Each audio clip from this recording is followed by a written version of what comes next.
I would suggest early career PhDs to take a financial attitude questionnaire and to gain additional insight to see what financial attitudes you resonate with the most and how they could be possibly subconsciously guiding your financial behaviors and influencing your overall financial well-being.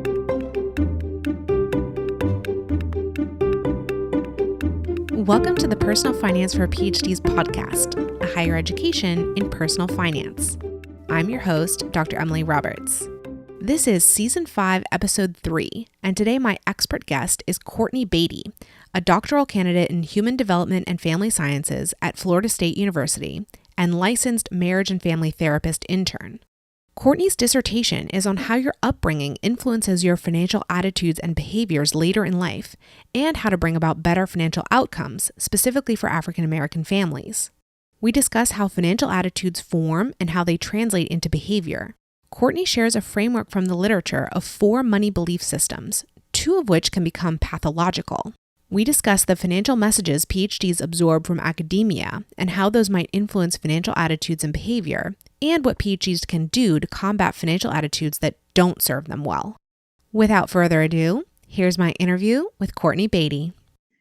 I'm delighted to have joining me on the podcast today, Courtney Beatty, who is a doctoral student, and she specifically has an interest in financial attitudes and how they develop. And so this is such a relevant subject for us. I'm so delighted that Courtney, reached out to me and that we've, been corresponding, and she agreed to come on the podcast. So Courtney, will you please introduce yourself?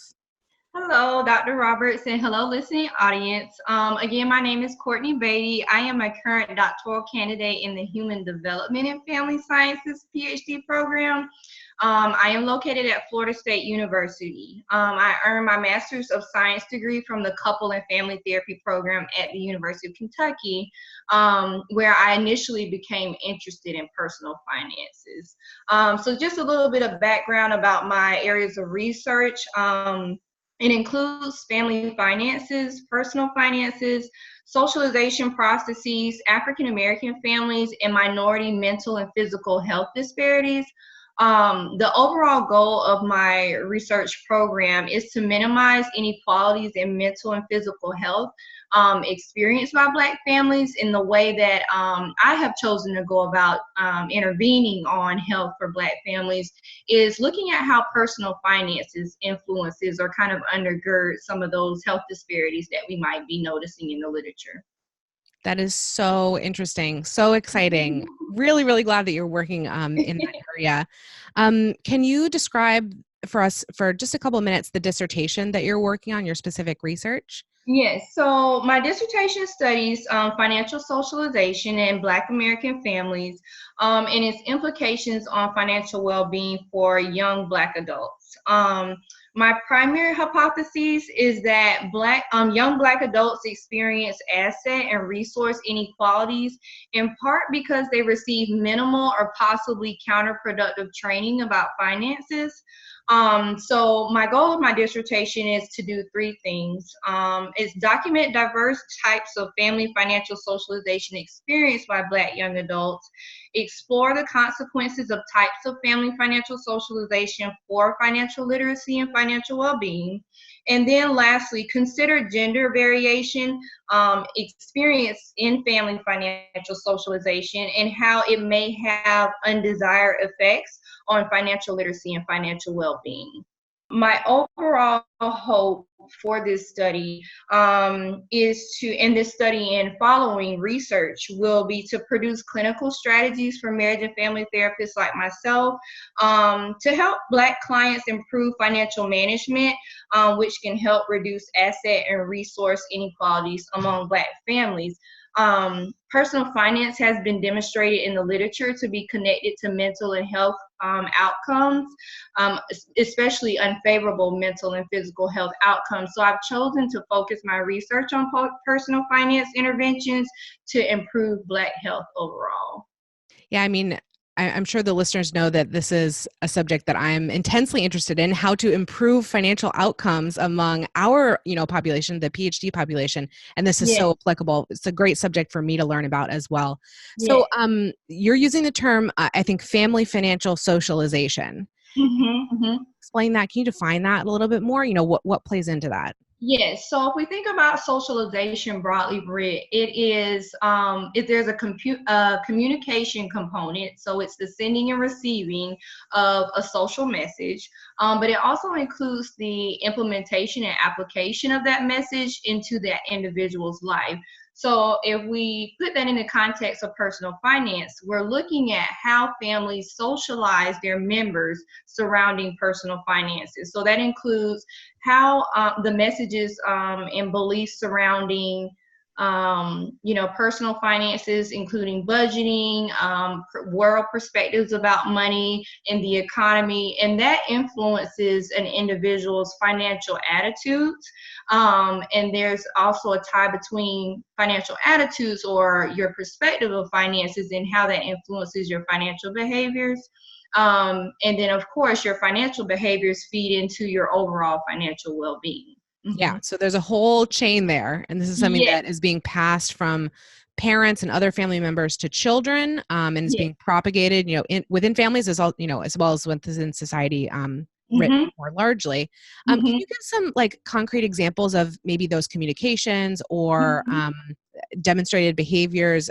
Sure. So one, concrete example of family financial socialization that you may witness in families is, for instance, when parents will distribute out an allowance to a child, and they say, hey, you have this amount of money. Once it's gone, if you want to buy things that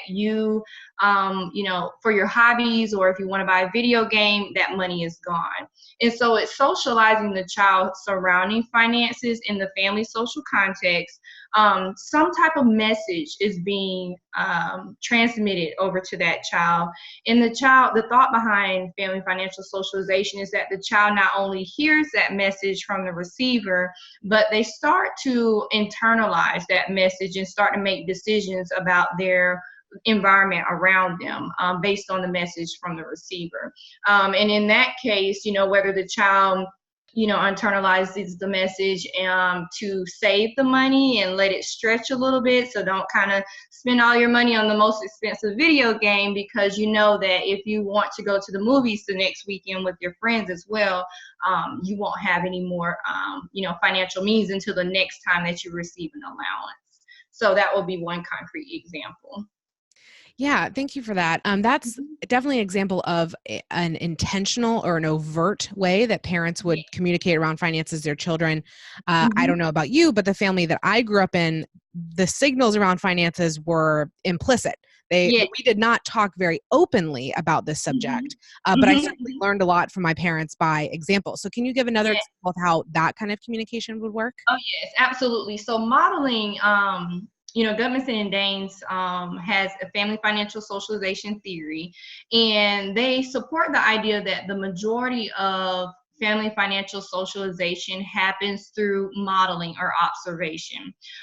So one, implicit way that we learn about money is when our parents will take us to the bank with them. There's some type of message that is being sent to us that there are outside institutions that help us to manage our money.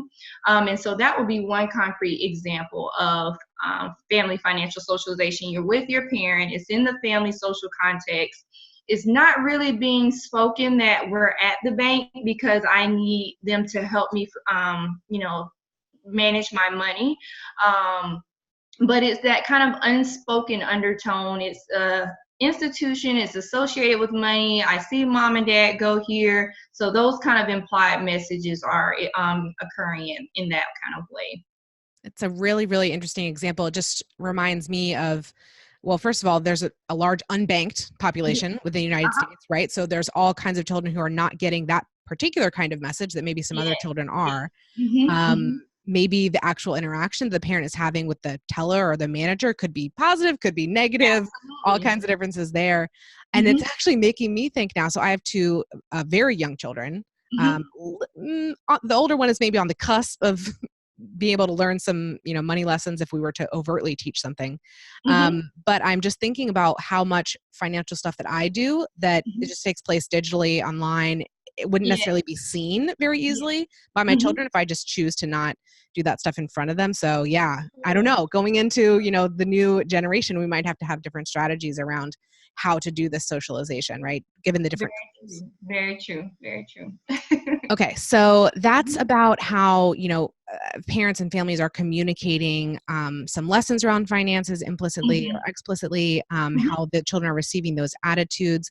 Can you speak a little bit more about the connection between, what you're learning in your family and the attitudes and so forth that you develop, and then how that translates to behavior, what the connection is between those two?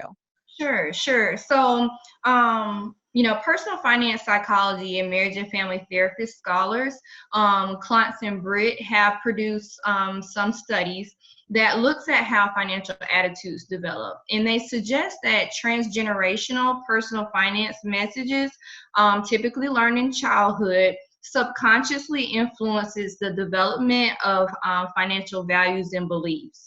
And collectively, these financial values and beliefs are referred to as financial attitudes. So Klontz and Britt specifically have come up with 4 distinct financial attitudes. One is money avoidance, money worship, money status, and also money vigilance. And so to kind of have these categories are important because some of them suggest a pathologic view of money that can have a negative impact on your financial behaviors and your overall financial well-being. I love to hear a framework. This is great. Yeah. Can you say a couple more words about what each of those 4 categories are so people can kind of say, oh, I definitely see myself here or there? Sure, sure. So, so kind of just reiterating what I said, financial attitudes are important because certain attitudes, for example, like money avoidance and money worship, have been demonstrated to suggest pathologic views of money. So, for those who resonate with money avoidance attitudes, may tend to believe that money is bad or that you don't deserve money. And for people with this personality, money can typically evoke feelings of fear, anxiety, or disgust, even. And this is a financial attitude that is common among low income, younger, and single individuals. Because they typically have something going on with them where money is evoking these anxiety or stressor indicators for them. So it has been demonstrated that typically those who are money avoidant produce financial outcomes like financial well-being that are not as high as individuals who possibly resonate more with other types of financial attitudes.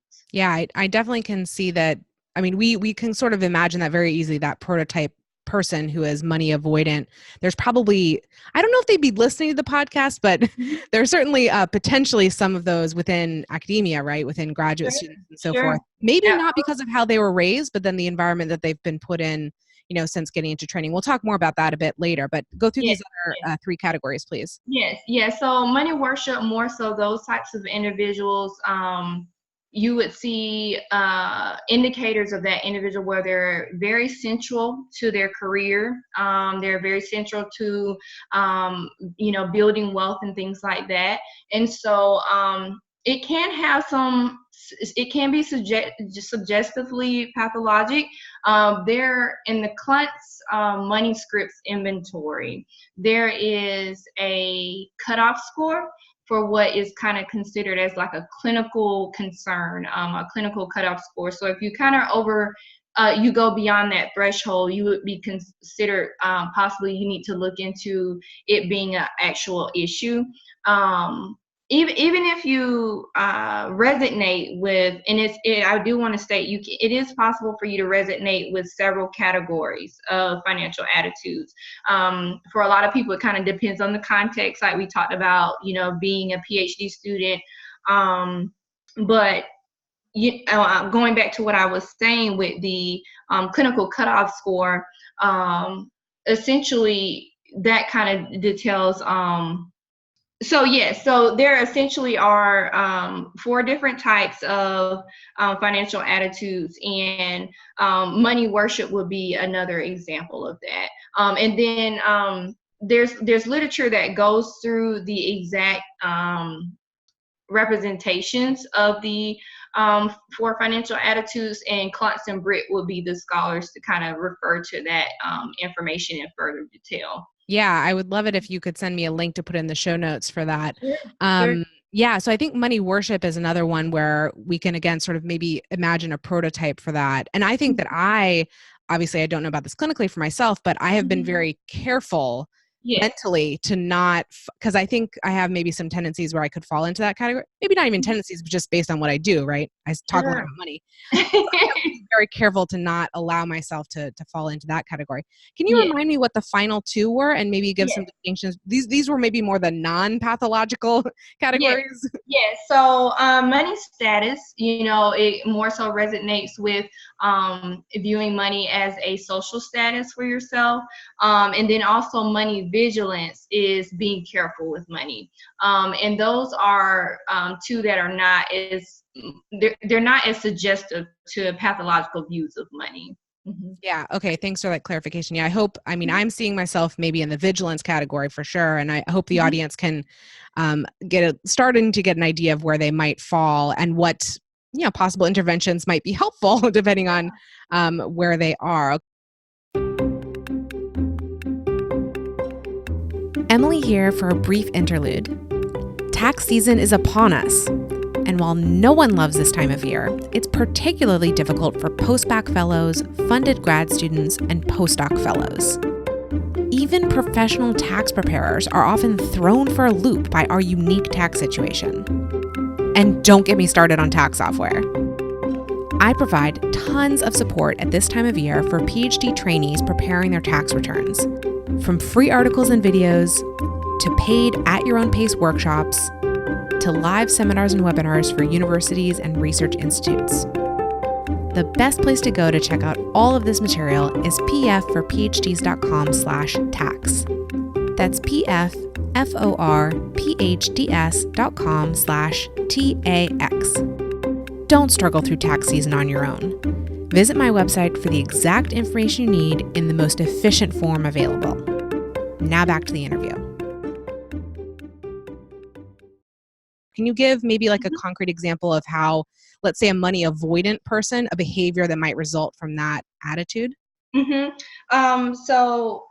I think that kind of blends into our follow-up question of, how financial attitudes or how to find academia, being a graduate student, how does that influence certain financial attitudes? And as we all know, being a graduate student is very expensive, yet graduate students often have very little income, unless you're in a situation where you do have enough fellowships and scholarship funding to carry you throughout your entire program. Also, because graduate students are in the process of becoming experts in their field, they may feel like they do not deserve to get paid very much.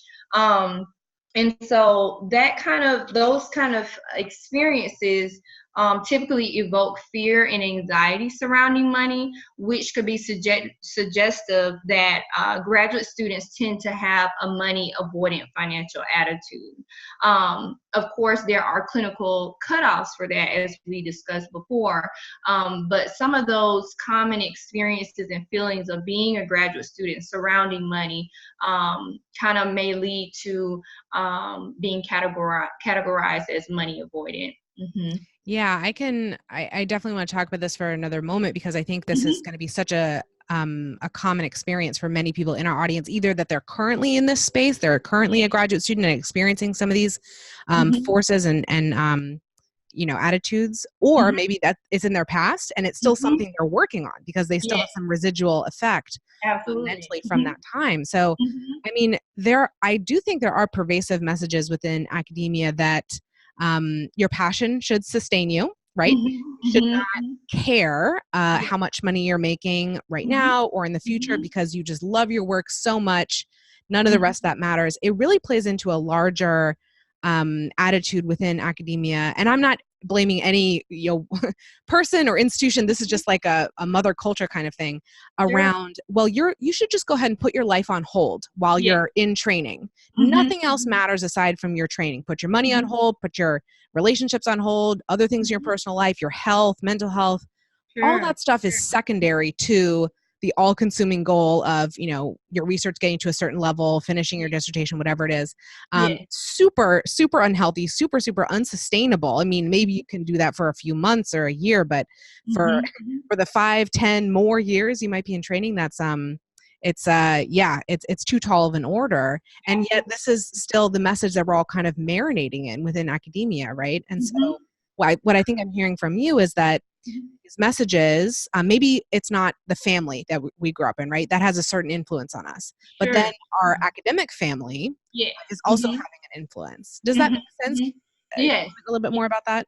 Yes, no, so that definitely makes sense because essentially what family financial socialization theory suggests is that, our founding beliefs and values surrounding money typically come from the family system because that's typically our first opportunity to learn in a social context. As you become 18 and you move away from home and you have more interactions with other socialization agents, like being in an academic setting, being around peers, being in a romantic relationship, that influences your personal finances as well, or how you're being socialized around personal finances as well. So it's certainly a undertone, a kind of an unspoken thing in academia that the main goal is to focus on getting your program of research to a certain level, getting through the program and graduating. And the personal finance piece is often not really addressed very much, or the stressors that are associated with finances are typically not addressed unless you actually go directly to a personal finance specialist on campus that can help you to continue to fund your program, and not just your program, but your life outside of that. A lot of graduate students have full-blown families. They're married, they have mortgages, and all kind of things like that. So yes, academia can definitely put some kind of some stressors on your personal finances and your financial beliefs, and kind of make you question, should I be money avoidant because it gives me so much anxiety, or possibly kind of having an opposite effect of making you so money vigilant, to the fact that you kind of become OCD about just budgeting down to the dime every single semester so that you can have all of your expenses covered. Sure, sure. Yeah, I think there's the component of what we sort of implicitly absorb from academia about work being the primary thing, and then Mm-hmm. there's what you were just saying, the actual real life in your face stressors, Yeah. financial stressors associated with being in academia, not being paid enough Mm-hmm. for where you're living, having to pay tuition fees, the budgeting issues. Mm-hmm. I mean, these are all not just in your mind; these are real problems that are happening No with problem. students. Uh, and I think what I'd also love for you to comment about is the influence that these experiences and hearing these messages can have on a young adult, right? So we're just talking Mm-hmm. about, okay, the family is the first place where we start to form these attitudes. Mm-hmm. But I would imagine that a graduate student in their 20s, maybe straight through college into graduate school, is going to have a different set of experiences than someone who starts later on after working. Maybe they are married. Maybe they've had just more time to build up, what their beliefs are and their attitudes around their own finances are. Can you comment about that a little bit? So, I'm not speaking from an empirical research theoretical standpoint. This is just my own personal perspective, but my belief is that when young adults go straight through graduate school and they don't really get that real world application personal finance management, they kind of start at a deficit when it comes to personal finances as an early career PhD, or if you're graduating fresh out of a master's program, or early career master's degree recipient. You don't have those opportunities to really grapple and absorb what it means to budget, with a income and a salary, especially not at the level that you will be earning outside of a graduate program. And then also maybe not being privy to the realities of, the consequences, not having enough personal finance related literacy, not knowing about how credit works, how student loans may impact credit, how that may later impact your purchasing power when it comes to purchasing a new home or a car. And then of course it has implications on your romantic relationship, having to have not so easy conversations with your partner that, hey, when it comes to my personal finances, I'm kind of behind the curve, especially if you have a partner who did not take the graduate school route, who did have opportunities to kind of build up their financial literacy through work experiences and budgeting, that adults do who do not decide to go, straight through graduate school. So yes, absolutely. Going to graduate school for a significant amount of years, not participating in the workforce, as like a traditional adult would, so to speak, definitely can leave a graduate student at a little bit of a deficit when it comes to managing their personal finances, unless you're a business major. Typically you do not get that background working knowledge about personal finance management. Yeah, this is exactly the space that I'm trying to step into. So on Yeah. that subject, once a person recognizes, okay, academia is feeding me some toxic messages, it's Mhm. giving me all these stressors, Mhm. what do you do with that? How is it that, you can change financial attitudes? Or maybe it's from the upbringing as well. Like maybe you recognize, okay, my family was not super healthy around this, Mhm. change, my own way I approach these things. How do you actually do that? Yes, yes. So, me personally, as I've gone throughout my graduate school education, I have become more immersed in the subject area of personal finances. Becoming more aware of my own financial attitudes and financial behaviors that do not serve me well. And I go by the saying of, try to practice what I preach in my clinical practice.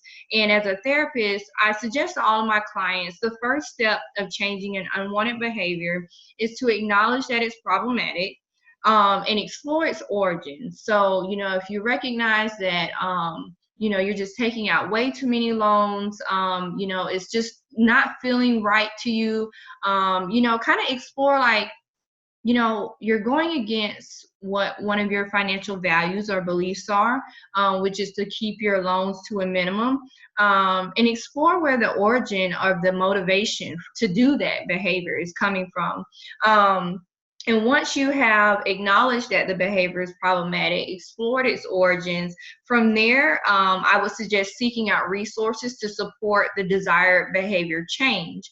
And so personally, what I did for myself, is one, I made personal finances, I was very intentional incorporating that in my area of research. And also my niche is actually surrounding personal finances, mental health, physical health, and family relationships. And so it kind of forced me to get immersed in the personal financial literature, become more financially literate in ways that were supportive of my career, but also in my personal life. So I actually did the accredited financial counseling education requirement through Texas Tech University. I did that program back in this past spring, and I learned a wealth about personal finances that not only legitimized myself as I guess a marriage and family therapist, that her niche would be personal finances, but also in my research. But I would say, another huge impact that it had was application into my own personal finances.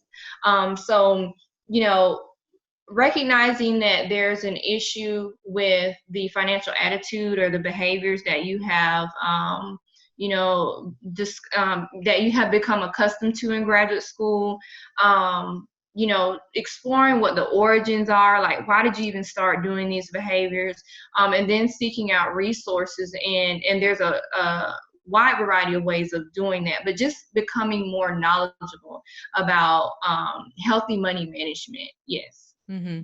I can definitely see a parallel, in myself to what you're saying. Like, I didn't necessarily know that what I was trying to do was like changing my attitude so that my behaviors would follow. But I can see, like, from my upbringing, like I grew up with one parent who was like a spender and one who was like a saver.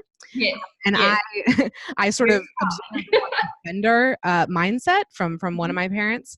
And that was something when I finally had my own paycheck coming in, I realized it can't, my small stipend cannot support the Yes. spender, inclinations that I had based on my upbringing. And so that was something that I had to, as you were just saying, recognize, okay, this is going to put me at some dissonance here, this desired behavior and like the financial realities.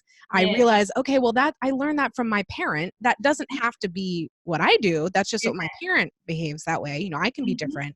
And as you just said, seeking out more and more resources and support around the positive behavior that I wanted to affect, which was not spending a lot of money whenever I wanted to. And so the resources that I went to at that time were, personal finance books, the personal finance blogosphere, which now has morphed into podcasts and vlogs and Reddit and all these other wonderful places where you can go for resources. So I really sort of started to see into the lives of people who I could recognize as models of positive financial behaviors and start to enact, what they were doing in my own life. And if I would be so bold, I will say that the Personal Finance for PhDs community is one of these places where you can learn, some positive behaviors from me and from the guests who I interview and from, the articles I have on the site. And there's lots of ways you can get involved. In fact, please, if you're not yet on my mailing list, get on my mailing list because, I'll be sending this great content your way every week. So, Courtney, thanks so much for pointing that out. I think we're coming to the end of the interview here. So if someone wants to follow up with you, maybe they have a question about something you've said today, or maybe they're like, oh my gosh, I need Courtney in my life. I need more Courtney. How can they get in touch with you? Yes. So for those who listeners out there who are interested, I'm always happy to share whatever information I have and chat with you. So I can be best contacted at my email is C as in cat, S as in Sam, B as in boy, 11 D as in dog. I spell out those words because they get mixed up all the time. But CSB11D at my.fsu.edu. I am also listed on the Psychology Today website as a Psychology Today verified marriage and family therapist intern. So you can look their website up, and then as we've discussed previous to actually starting the interview, you'll leave the actual website in the notes. And then also the agency that I'm currently contracted at as a marriage and family therapist intern, Better Living Solutions in Tallahassee, Florida. And we'll also leave information for their direct website. Those are two additional mediums to get in contact with me. Yeah, it's so excellent. All that information will be in the show notes, as Courtney just said. So last question here, Courtney. What is your best financial advice for another early career PhD? Yes. So kind of just in the same spirit of the conversation we've been having, I would suggest early career PhDs to take a financial attitude questionnaire.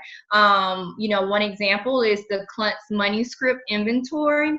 And to gain additional insight, if you don't, if you have some or some inklings, but you're not exactly sure if you're at that clinical cutoff for certain financial attitudes, to see what financial attitudes you resonate with the most and how they could be possibly subconsciously guiding your financial behaviors and influencing your overall financial well-being. Perfect. And can we add that link to the show notes as well? Absolutely. All right. Perfect. Oh, Courtney, this was such a wonderful interview. Thank you so much for providing your expertise on this subject. Thank you so much for having me, Dr. Roberts. I enjoyed talking with you. Listeners, thank you for joining me for this episode. pfforphds.com/podcast is the hub for the Personal Finance for PhDs podcast. There, you can find links to all the episode show notes and a form to volunteer to be interviewed. I'd love for you to check it out and get more involved. If you've been enjoying the podcast, here are 4 ways you can help it grow. 1, subscribe to the podcast and rate and review it on Apple Podcasts, Stitcher, or whatever platform you use. 2, share an episode you found particularly valuable on social media or with your PhD peers. 3, recommend me as a speaker to your university or association.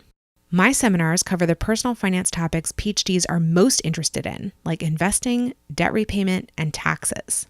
4. Subscribe to my mailing list at pfforphds.com/subscribe. Through that list, you'll keep up with all the new content and special opportunities for personal finance for PhDs. See you in the next episode, and remember, you don't have to have a PhD to succeed with personal finance, but it helps.